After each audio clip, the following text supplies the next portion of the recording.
عقل مندوں کے لیے ایک زبردست مثال. ہم تربوز خریدتے ہیں، واٹر میلن.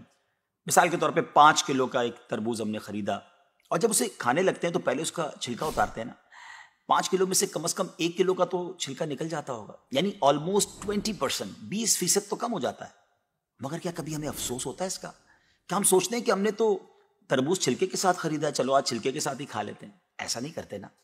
اسی طرح مالٹے کا بھی حال ہے کہ ہم خوشی خوشی سے اس کا چھلکا اتار دیتے ہیں، حالانکہ ہم نے چھلکے سمیت خریدا ہوتا ہے، مگر اس چھلکے کو پھینکتے ہوئے ہمیں کوئی تکلیف نہیں ہوتی. یہی حال مختلف پھل اور سبزیوں کا ہے. اچھا، ہم چکن بھی تو خریدتے ہیں، زندہ ثابت، اسی کو تولتے ہیں، تلواتے ہیں، پیسے دیتے ہیں، مگر جب کھانے کی باری آتی ہے، پکانے کی باری آتی ہے، تو اس کے بال، اس کی خال، اس کی آلائشیں نکل جاتی ہیں، تو ویٹ تو کم ہو جاتا ہے. مگر کبھی اس پر دکھ ہوتا ہے؟ نہیں نا.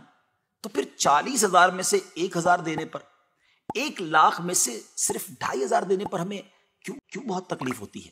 حالانکہ یہ صرف 2.5% تو بنتا ہے، یعنی 100 روپے میں سے صرف 2.5 روپے. یہ تربوز، کیلے، آم اور مالٹے کے چھلکے اور گٹلی سے تو بہت کم ہے نا. اسی تو زکوٰۃ فرمایا گیا. ہاں، ایک اور بات، سال میں ایک ہی بار دینا ہوتا ہے. مالٹے کا، تربوز کا تو ہر بار چھلکا اتارنا ہوتا ہے نا. یہ 100 روپے میں سے 2.5 روپے یا 1,00,000 میں سے 2,500 روپے سال میں ایک ہی بار دینا ہوتا ہے، اور اسی کو زکوٰۃ کہا گیا. کیا برکت والا کام ہے یہ. مال بھی پاک، ایمان بھی پاک، دل اور جسم بھی پاک، اور معاشرہ بھی خوشحال. اتنی معمولی رقم، یعنی 40 روپے میں سے صرف 1 روپے، اور فائدے کتنے زیادہ، اجر کتنا زیادہ، برکت کتنی زیادہ. تو اب اپنی زکوٰۃ ہم نے پوری دینی ہے. اپنی زکوٰۃ اپنی دعوت اسلامی کو دیجیے، اور دین متین کی خدمت میں اپنا حصہ ڈالیے.